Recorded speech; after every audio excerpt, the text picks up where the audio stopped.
હા, જય ગુરુદેવ. જય ગુરુદેવ બાપુ, જય ગુરુદેવ. હા હા બાપુ, હા હા મચ્છનદાસ નાથની એક વાણી છે. હા આકાશ જેવડી રોટલી હા કાગડો ઉપાડીને જાય, હા કહો ને ક્યાંય બેસીને ખાતો હશે.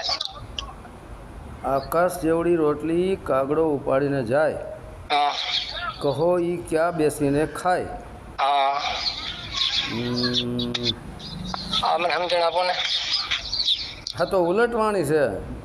હા, એ મને સમજણ આપો ને. બહુ જોરદાર વાણી છે, ઉલટી વાણી છે. હા, સારું, તો ધ્યાનથી સાંભળજો. ભલે ભલે. ભગત, આ ભજન મચ્છેન્દ્રનાથનું જ છે, બરાબર છે. અને મચ્છેન્દ્રનાથ અવધૂ જતી ગોરખને આ વાત કરતા હોય છે, ગોરખનાથને. અને અવળવાણી પણ કહેવાય છે અને આગમવાણી પણ કહેવામાં આવે છે, બરાબર. વાણીની શરૂઆત ક્યાંથી થાય છે? હે મારા ભોળા ગુરુ, ના, હે મારા ભોળા ગુરુ કરીએ હા, કદી નુગરાના રહેલા, રામરસ પીવણા ऐसी કરણી કરણા, મત જન્મ ગુમાવણા, નર ઘેલા ઘેલા, ગુરુ વિના જ્ઞાનના થાય મોરા ચેલા. બરાબર. હે મારા ભોળા, એટલે ગુરુ ગોરખનાથ ભોળા સ્વભાવના હતા. એટલે ભોળા શબ્દ કહીને ગુરુ ગોરખનાથજીને સમજાવે છે મચ્છેન્દ્રનાથ કે મારા ભોળા ગુરુ કરીએ હા, કે ગુરુ કરવા જોઈએ, ગુરુ કરો એમ. અને ગુરુ કરીને પછી તમે નુગરા નહીં રહ્યો, કદી નુગરા ના રહેલા, એટલે કોઈ દિવસ નુગરા રહેવાય નહીં. અને જ્યારે ગુરુ મળે અને ત્યારે આપણું નુગરાપણું મટીને આપણે સુગરા બનીએ છીએ, ત્યારે રામ રસ પીવણા, ત્યારે આત્મ પરમાત્મ શબ્દનો, એ રામનો આ રસ તમે પીવો. એસી કરણી કરણા, આવી કરણી તમે કરો, મતલબ આવી રીતના સત્યના માર્ગે ચાલો, કથણી કરણી અને રહેણી. તો આ રીતે તમે કરણી કરશો, મતલબ આ રીતે તમે રસ્તે ચાલશો. કરણી એટલે કર્મ, કર્મ એટલે એક કર્તવ્ય, બરાબર, એક ફરજ. આ ફરજ પ્રમાણે તમે હાલશો, કરણી, આ કરણીમાં તમે ચાલશો, બરાબર, તો તમે પહોંચશો. કે આવી રીતની કરણી તમે કરો, પછી તમે રહેણીના ઘરમાં આવી જાઓ. મત જન્મ ગુમાવણા, બરાબર. હવે મત એટલે કે આ તમારો જે મનુષ્ય અવતાર છે એ ખોટો વ્યર્થ ગુમાવી ન દેતા, અને આ રસ્તે તમે ચાલો. નર ઘેલા ઘેલા, ગુરુ વિના જ્ઞાનના થાય મોરા ચેલા, કે ગુરુ વગર જ્ઞાન થતું નથી, ગુરુ તો જોઈએ. એટલે ગુરુ વગર જ્ઞાન ન થાય, આવું મચ્છેન્દ્રનાથ ગુરુ ગોરખનાથને સમજાવી રહ્યા છે. ત્યાર પછી કહે છે, હે કાગ કોટે હોય મારા હા, કદી હંસના થાય, દૂધે ધોઈએ કોયલા, ઉજળાના થાયલા, નર ઘેલા ઘેલા, ગુરુ વિના જ્ઞાનના થાય મોરા ચેલા. હે કાગ કોટે હોય મારા હા, તો કાગ એટલે કાગડો. જેમ કાગડો બીજાનું ધન હરતો હોય છે, કાગ વાણી બોલતો હોય છે, અહંકાર ભણી વાણી બોલતો હોય છે, ઈર્ષા નિંદાવાળી વાણી બોલતો હોય છે, હે, તો એ એક પ્રકારનો કાગડો જ છે. અને કાગડો જાજા ભાગે વિષય વાસનાઓમાં ફરતો હોય છે, બરાબર છે. જ્યાં મૃતક પ્રાણીઓ હોય છે ત્યાં પણ જઈને એના મૃતક પ્રાણીઓનું માંસ પણ એ ખાતો હોય છે કાગડો. તો જ્યાં સુધી વિષય વાસનાના વિકારોમાં રહે છે ત્યાં સુધી એ કાગડો છે, અને કાગડો એ જ મન છે, બરાબર.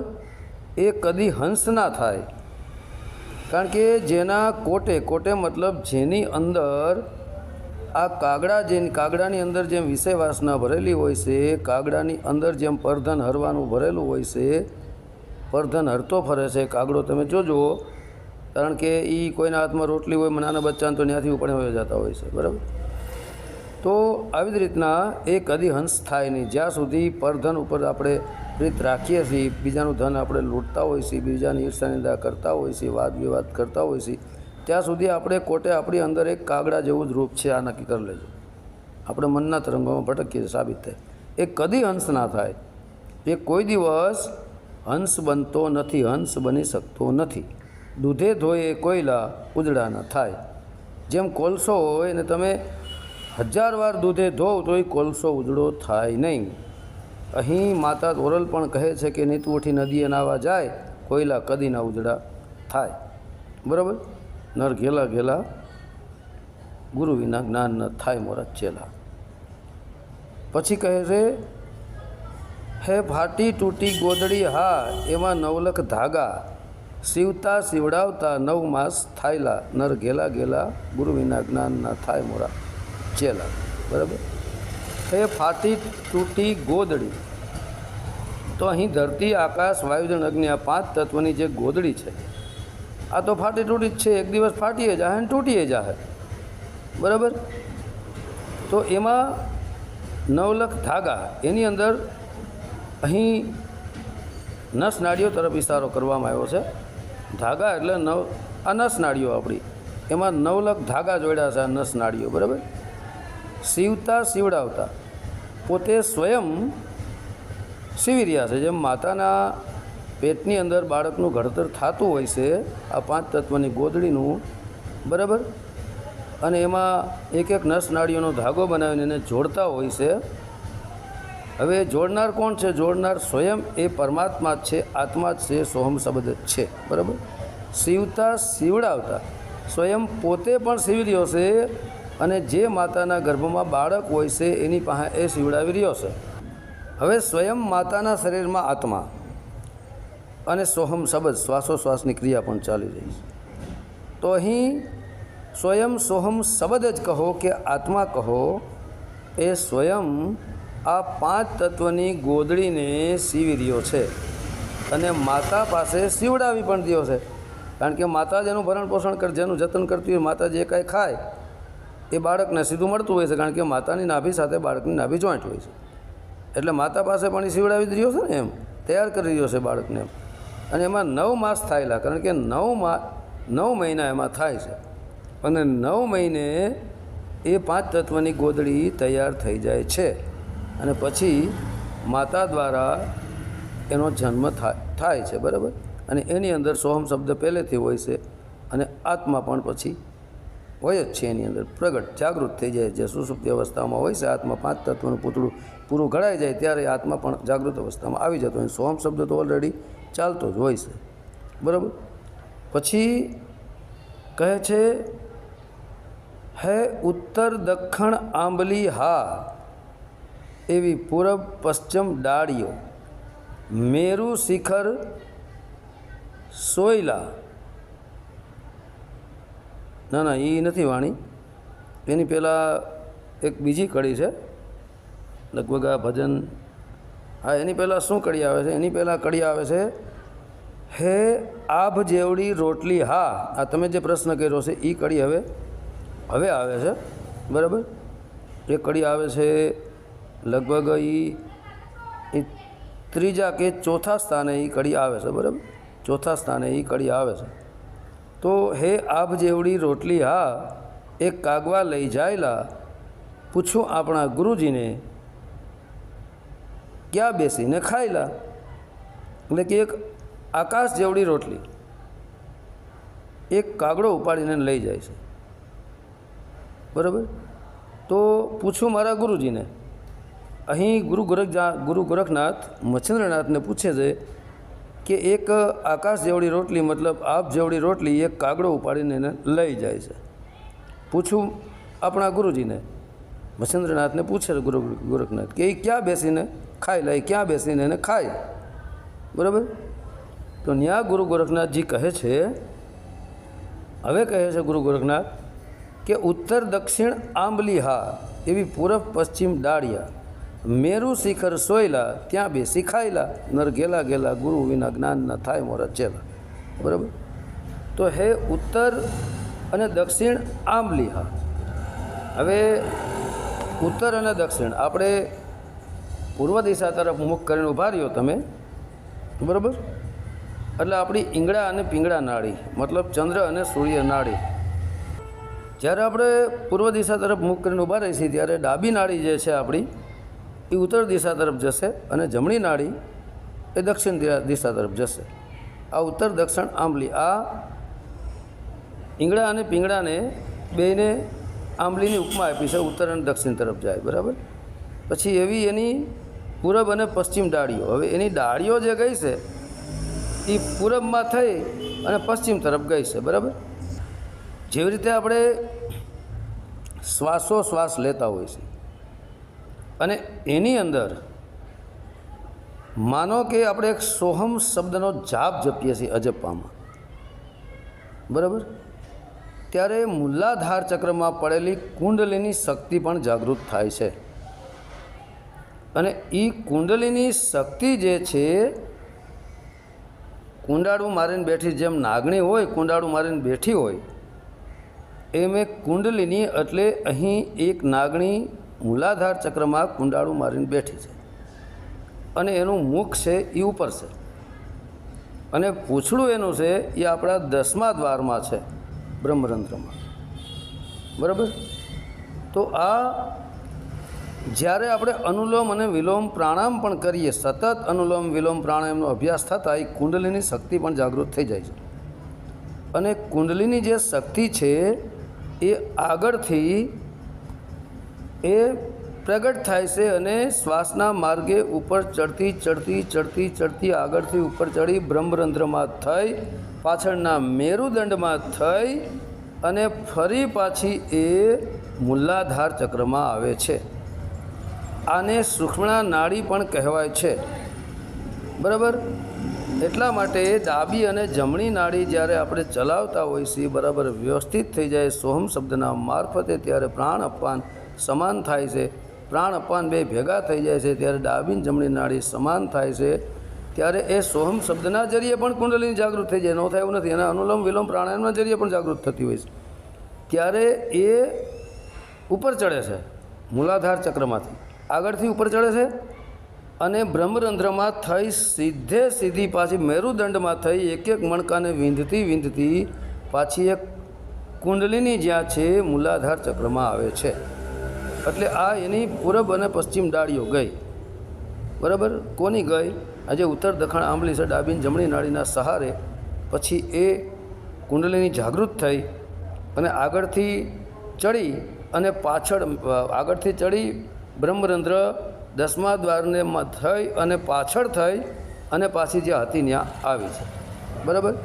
એટલે આ પૂર્વથી ગઈ અને પશ્ચિમમાં આવી, એટલે આ પૂર્વ પશ્ચિમ એની આ ડાળીઓ ગઈ, બરાબર?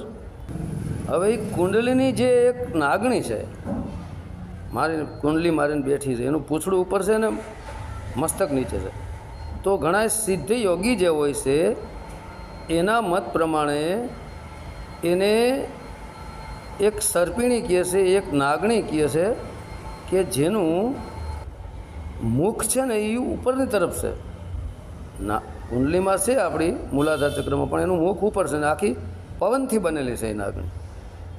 અને એ જ નાગણી 108 ગાંઠ મારતી મારતી ત્યાં જાય છે. એની ઉપરથી 108ની માળા પણ બની છે, 108 ગાંઠો એ મારે.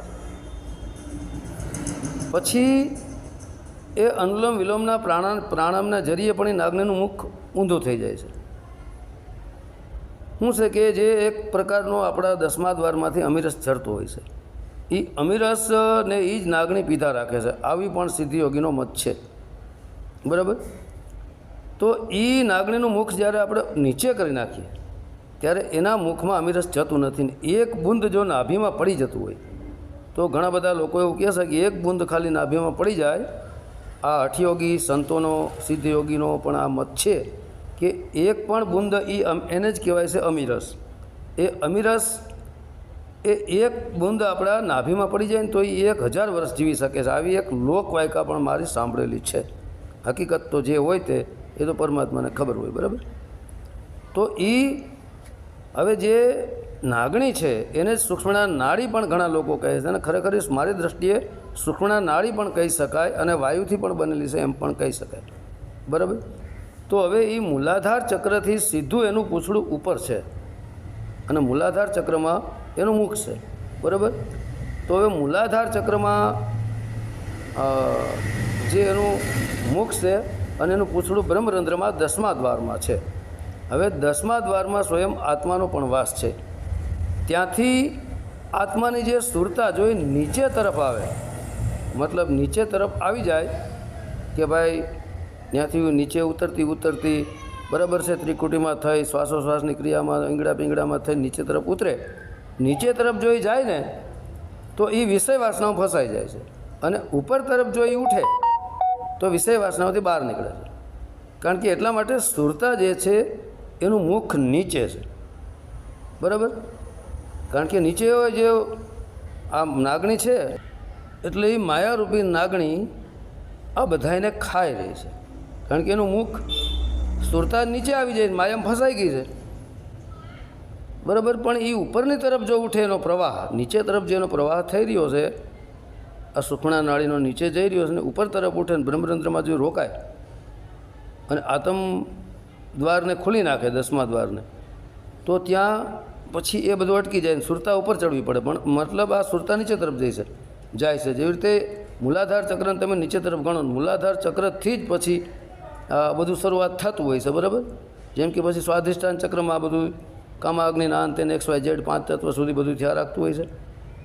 તો એવી રીતના અહીં તો સમજવાનું એમ છે કે જે કુંડલીની છે એ જાગૃત થઈ જાય અને નાગણીનું મુખ જો ઊંધું થઈ જાય, બરાબર, ઊંધું નાગણીનું મુખ થાય તો પછી સુરતા એની જે ચૈતન્ય પ્રવાહ છે, એની ઉર્જા શક્તિ છે ઉપરની તરફ ઉઠવા લાગે છે. ઉપરની તરફ ઉઠે એટલે બ્રહ્મરંધ્ર સુધી પછી પહોંચે છે અને પછી આત્માની ઓળખાણ એ સુષુમ્ના નાડીને જરીએ થાય છે. અહીં સુષુમ્ના નાડી કયો તોય ભલે, બરાબર, પછી કુંડલીની કયો તોય ભલે, જે કેવું હોય તો કહી શકો છો. પવનથી બનેલી નાડી કેવી હોય તો કહી શકો છો. બરાબર. તો એની ડાળીઓ પણ કેવી હોય તો કહી શકો છો. જેમ કે ડાબી જમણી નાડી, ઉત્તર દક્ષિણ આંબલીને એની પૂર્વ પશ્ચિમ ડાળીઓ, તેના 2 ડાળીઓ પણ એને ગણીને જ ગણવામાં આવી છે. બરાબર. તો પછી હવે એ કાગડા વિશે વાત કરે છે કે ક્યાં બેસીને ખાય, તો કે મેરુ શિખર સોયલા ત્યાં બેસી ખાયલા. હવે મેરુ શિખર છે એક તો આ મેરુદંડ છે આપણો, જે કરોડરજ્જુ આપણી પાછળ છે એને મેરુદંડ કહેવામાં આવે છે. એટલે મેરુદંડના શિખર ઉપર ત્યાં બેસીને આ ખાય છે. તો મેરુદંડનો શિખર ક્યાં છે? મેરુદંડનો શિખર તો થઈ જોઈએ આમ કાયદેસર તો થઈ આપણા મસ્તક સુધી જોઈન્ટ છે. આખું હાડપિંજર ઘણું માણસ ઘણાને દફનાવ્યા હોય છે એનું હાડપિંજર આખું નીકળે છે. એમાં જોજો થટ મૂલાધાર ચક્રથી લઈને ખોપડી સુધી આખું હાડપિંજર હશે જોઈન્ટ. બરાબર. તો એ મેરુ શિખર સોયલા ત્યાં બેસી ખાયલા. હવે મેરુ શિખરમાં અહીં મેરુ શિખરને આપણો દેહ પણ સમજો, શિખર એટલે ઉપરનો ભાગ સમજો.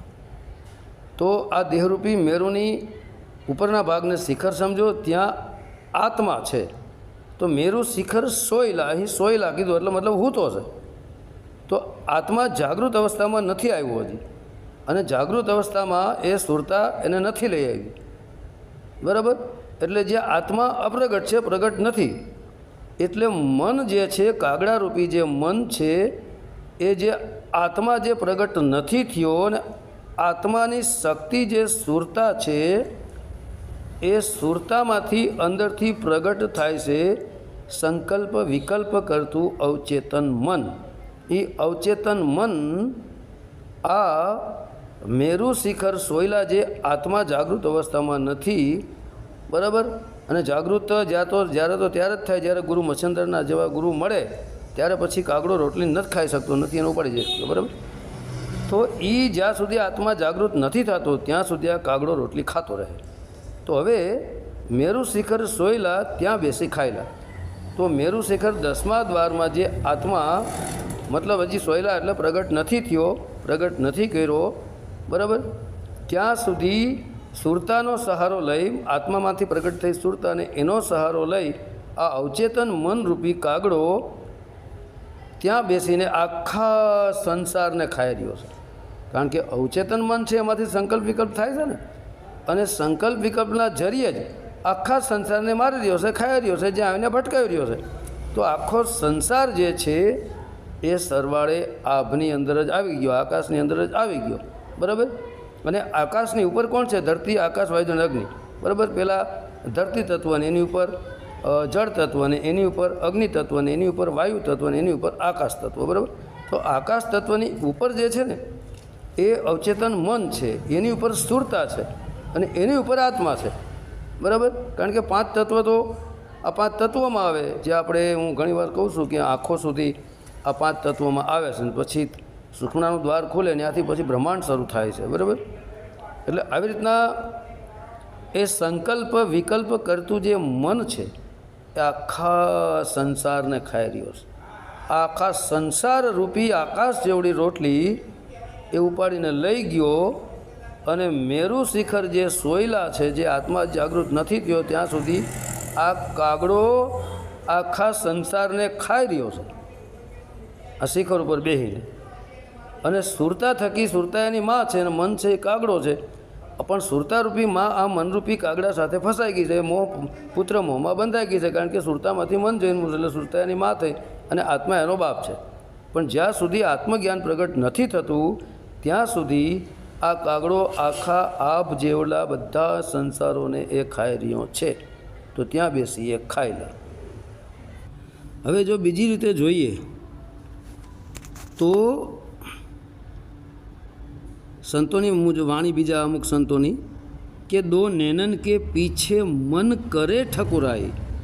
2 આંખોની વચમાં, બરાબર, એની પાછળ મન ઠકુરાઈ કરે. મન ત્યાં રાજા થઈને બેઠો છે. બરાબર. એટલે ત્યાં બેસીને પણ મન ખાતો હોય છે. બરાબર. સંકલ્પ વિકલ્પ કરીને. અને 2 આંખોની બરાબર સેન્ટ્રલમાં વચમાં ત્યાં મનનું સ્થાન પણ ઘણા સંતોએ કીધું. પણ હિન્દુ સંસ્કૃતિ, સનાતન ધર્મ પરંપરા અનુસાર મનનું સ્થાન છે એ હૃદયમાં છે.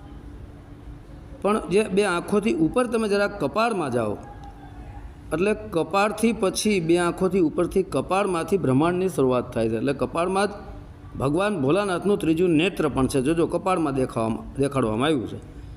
એટલે કપાળમાં સૂક્ષ્મણા નાડી ખુલી જાય એટલે સૂક્ષ્મણા જે નાડી છે ત્યાં આ સુરતા પ્રવેશ કરે છે, સોહમ શબ્દરૂપી સુરતા, ત્યારે એ મનથી ઉપર થઈ જાય છે. બરાબર. અને સૂક્ષ્મણાનું દ્વાર ખુલે ત્યારે જ જ્ઞાન થાય છે. એટલા માટે ભગવાન ભોલાનાથનું 3જું નેત્ર કપાળમાં છે, 2 આંખોની વચમાં નથી. એટલે મનથી ઉપર છે જ્ઞાન, બુદ્ધિથી ઉપર છે જ્ઞાન. બરાબર. તો હવે ત્યાં એ સૂક્ષ્મણાના માર્ગે ઉપર ચડે. તો આમાં ક્યાંય જો ઝંઝટમાં ન પડવું હોય તો માત્ર એક જ સીધી અને સરળ સાધના છે, એ છે સોહમ શબ્દ. સોહમ શબ્દના જરીએ 6 ચક્ર ખુલી જાય. સુખણા આજ્ઞા ચક્ર સુધી ખુલી જાય છે અને આજ્ઞા ચક્ર ખુલતા એનું સીધું કનેક્શન 10મા દ્વાર સાથે છે. માત્ર એક જ સોહમ શબ્દથી શરીરના બધા રોગો પણ મટી જાય છે, શ્વાસ પણ ક્લિયર થઈ જાય છે, શ્વાસ પર નિયંત્રણ પણ થઈ જાય છે, સુખણાનું દ્વાર પણ ખુલી જાય છે અને બ્રહ્મરંધ્ર સુધી 10મા દ્વારને ખોલીને દેહથી વિદેહ પણ માત્ર એક સોહમ શબ્દના જરીએ જ આપણે આ બધી જગ્યાએ પહોંચી શકીએ છીએ. આટલું બધું જો કરવા બેસશું તો આ સામાન્ય વ્યક્તિનું તો કામ જ નથી. એટલે સરળ અને સીધી જો સાધના હોય તો એ છે સોહમ શબ્દની, શ્વાસોશ્વાસની ક્રિયામાં. પણ સોહમ સાધના જ્યારે સાચા ગુરુ દ્વારા મળે તો આપણે તેને પ્રાપ્ત કરી શકીએ સોહમ શબ્દને. બરાબર. તો હવે કહે છે કે આગળ શું કહે છે? આગળ કહે છે કે હે ગાય કેરા મુખમાં હા એક વાઘલા વ્યાયેલા, કીડી કેરી આંખમાં એક હાથી સમાયેલા. વાહ! ગાય કેરા મુખમાં એક વાઘલા વ્યાયણા, એટલે ગાયના મુખમાંથી હાવજનો જન્મ થયો. એમ કેવી રીતે થયો? એમ તો અહીં જ્ઞાનરૂપી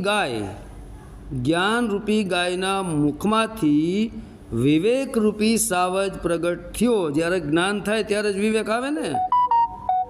વિવેક એટલે સત અને અસતને અલગ અલગ કરી શકીએ. એટલે અહીં ગાયના મુખમાંથી વાઘલા વ્યાયણા મતલબ પ્રગટ થયો જન્મો, ઈ છે પ્રગટ થયો, ઈ છે વિવેકરૂપી સાવજ. પછી કીડી કેરી આંખમાં એક હાથી સમાયેલા. પછી જ્યારે જ્ઞાન પ્રગટ થઈ ગયું, વિવેક પ્રગટ થઈ ગયું, ત્યારે સુરતારૂપી કીડીની આંખમાં મતલબ એની દૃષ્ટિમાં એક હાથી હમાઈ ગયો. હાથી એ જ અહંકાર રૂપી હાથી એ હમાઈ ગયો.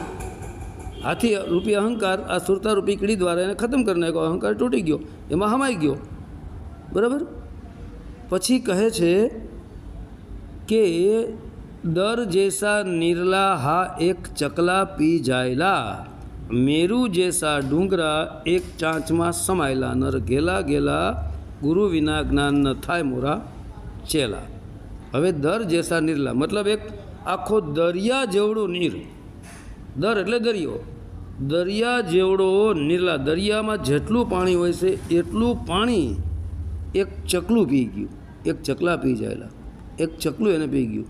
અહીં સુરતારૂપી ચકલું આખા આત્મ પરમાત્મ શબ્દરૂપી જ્ઞાન સાગરને આ સુરતા પી ગઈ.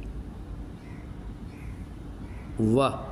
અને મેરુ જેસા ડુંગરા પછી એક ચાંચમાં સમાયેલા, પછી મેરુ જેસા ડુંગરા, પછી મેરુ જેવડો આખો આ શરીરરૂપી ડુંગર એક સુરતાની ચાંચમાં સમાઈ લ્યો. મતલબ સુરતાની અંદર ધરતી આકાશ વાયુ અગ્નિ પાંચે પાંચ સમાઈ ગયું અને સુરતા પાંચે પાંચ આ મેરુ જોડા ડુંગરથી ઉપર થઈ ગયું, એને ઉપાડી લીધો, એનાથી ઉપર થઈ ગયું, ચાંચમાં સમાઈ ગયું. બરાબર. પછી કહે છે કે 12 વર્ષે વણજા વિયાણી હા, એમ પુત્ર જન્મ્યા પાંગડા, બોલ્યા મચ્છંદર નાથ, કાયા ગોતો નર ગુરખા, નર ઘેલા ઘેલા ગુરુ વિના જ્ઞાનના થાય મોરા ચેલા. વાહ. 12 વર્ષે વણજા વિયાણી હા. હવે મિત્રો આગળના સંતો છે ને એ 12 વર્ષ સુધી સાધના કરતા, 12 વર્ષે એનું ભજન પાકતું, ગુફામાં બેસીને ધ્યાન ધરતા, સાધના કરતા, તપ કરતા, 12 વર્ષે એનું તપ પાકતું, 12 વર્ષે આ બધું થતું. બરાબર. તો 12 વર્ષ સુધી એને ભક્તિ કરી પછી વણજા વિયાણી. હવે અહીં 12 વર્ષેનો અર્થ આપણે જુદી રીતે કરીએ તો 12 એટલે બહારના, વર્ષે એટલે પછી આ પરમાત્મા રૂપી આત્મરૂપી શબ્દરૂપી એનો પ્રેમનો વરસાદ વર્ષે 12 વર્ષે, એ 12 વર્ષે છે. અને 12થી આ સુરતાની ઉપર વર્ષે છે, આત્માની સુરતા ઉપર. અહીં 12 વર્ષનો અર્થ એક બીજો પણ છે કે 12 વર્ષ સુધી સાધુ સંતો તપ કરતા ત્યારે એની ભક્તિ પાકતી, 12 વર્ષે તપ એ પાકતું, 12 વર્ષે સાધના એની પાકતી, એ પણ બરાબર છે. પણ અહીં 12 વર્ષે વણજા વિયાણી એટલે 12 વર્ષ લગાતાર ભક્તિ કરી ત્યારે વણજા. વણજા એટલે એક જાયો, જાયો એટલે જન્મ આપે, અને વણજા જે જન્મ ન આપે એ વણજા વિયાણી. જે કોઈ દી જન્મ નથી આપતી એ વણજામાંથી એ વિયાણીને એમાંથી એમ પુત્ર જન્મ્યા પાંગણા. હવે એ સુરતાની અંદરથી વણજા જે સુરતા છે એની એ વિયાણી, વિયાણી એટલે એને જન્મ આપ્યો. કોને? એક પુત્ર જન્મ્યા પાંગડા. પુત્ર પાંગડા એટલે પાંગણો એટલે હાથ પગ વગરનો, જેનું કોઈ ઘડતર પણ નહીં. એ સુરતાની અંદર શબ્દ આત્મ પરમાત્મ શબ્દ પ્રગટ થયો. અહીં એ પ્રગટ થયો એટલે અહીં સુરતાની માતા શબ્દ ન સમજતા કે આત્મા પરમાત્મા ન સમજતા, પણ એવી રીતના ભક્તિ જ્યારે પાકી ગઈ ત્યારે સુરતાની અંદર એમ પુત્ર જન્મ્યા પાંગડા. મતલબ એવી રીતે જ્ઞાન લાઇનમાં સુરતા હાલી, આ બધું કર્યું ત્યારે સુરતાની અંદર સ્વયં શબ્દ પ્રગટ થઈ ગયો, આત્મજ્ઞાન પ્રગટ થઈ ગયું, પરમાત્મ જ્ઞાન પ્રગટ થઈ ગયું. આવી રીતે સમજવાનું છે. બાકી સુરતા એ આત્માને જન્મ ન આપી શકે, આત્માને પ્રગટ કરી શકે, પરમાત્માને પ્રગટ કરી શકે, શબ્દને પ્રગટ કરી શકે. કારણ કે આત્મ પરમાત્મા શબ્દમાંથી તો સુરતા સ્વયં આવી છે. પણ સુરતા જે વિષય વાસનામાં ફસાઈ ગઈ હતી અને શબ્દ પ્રગટ નહોતો થતો, સાચા ગુરુ જ્યારે મચ્છેન્દ્રનાથ જેવા મળ્યા ગોરખનાથને, એવા ગુરુ જો આપણને મળે ને મિત્રો, તો આપણે પણ સુરતાની અંદર જ આપણે શબ્દને પ્રગટ કરી શકીએ છીએ. બરાબર. બોલ્યા મચ્છેન્દ્રનાથ, મચ્છેન્દ્રનાથ બોલ્યા. મચ્છેન્દ્રનાથ કહે છે કે કાયા ગોતો નર ગુરખા.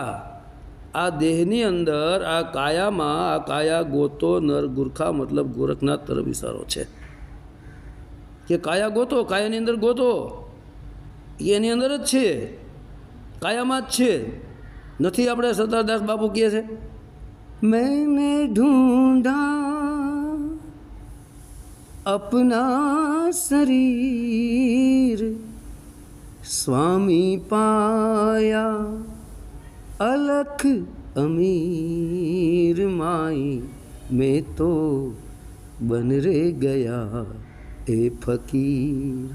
मैंने ढूंढा अपना शरीर मतलब काया गोती, સ્વામી પાયા અલખ અમીર, સ્વામી અલખ અમીરે જ આત્મા એને મેં પ્રાપ્ત કર્યો. એમ કાયા ગોતો નરગુરખા એટલે કાયાની અંદર ગોતો, કાયાની અંદર જ છે, તમારા દેહની અંદર જ. સુરતાને જોડો આત્મા સાથે ને પછી આત્મા પરમાત્મા સાથે જોડાઈ જશે. કાયા ગોતો નર ગુરખા, નર ગેલા ગેલા, ગુરુ વિના જ્ઞાન ન થાય મારા ચેલા. આ છે સાચો યથાર્થ અર્થ. તો ભગત આશા રાખું છું તમારા પ્રત્યેક તમને ક્લિયર સમજાઈ ગયું હશે. તો જય ગુરુ ગોરખનાથ, જય ગુરુ મચ્છેન્દ્રનાથ, સત્ય સનાતન ધર્મની જય.